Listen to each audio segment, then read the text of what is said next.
শুধু কথা বলা হয়নি বলে আজ কত সম্পর্ক ভেঙে গেছে। শুধু কথা বলা হয়নি বলে কত মানুষ আমাদের থেকে দূরে চলে গেছে।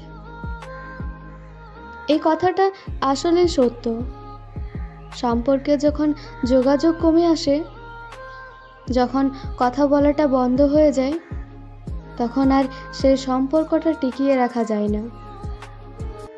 আমাদের চারপাশে এমন অনেক সম্পর্ক আছে, যদি শেষবারের মতো আরেকবার কথা বলা হতো, তাহলে হয়তো আজও সম্পর্কটা টিকে রাখা থাকতো।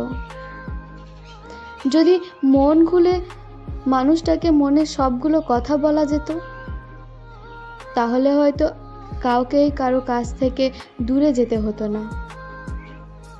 সম্পর্কে যখন কথা বলাটাই কমে আসে, তখনই আমরা একে অপরের কাছ থেকে দূরে যেতে থাকি। দূরত্ব বাড়তে বাড়তে এক সময় কথা বলাটাই বন্ধ হয়ে যায়, আর ওখানেই সম্পর্কে শেষ। এইভাবেই এই শহরে অসংখ্য সম্পর্কের সমাপ্তি ঘটে, শুধু কথা বলা হয় না বলে। যে কোনো সম্পর্কে কথা বলাটা খুব জরুরি। জরুরি মানুষটার কথাগুলো জানার, জরুরি মানুষটাকে নিজের সব কথাগুলো বলার। মানুষ সবচেয়ে বেশি কষ্ট পায় তার প্রিয় মানুষের কথা বলার আগ্রহ কমে যাওয়ায়।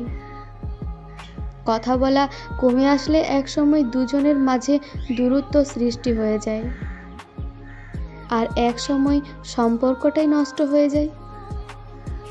দূরত্বে নয়, গুরুত্বে বাঁচুক আমাদের সম্পর্কগুলো।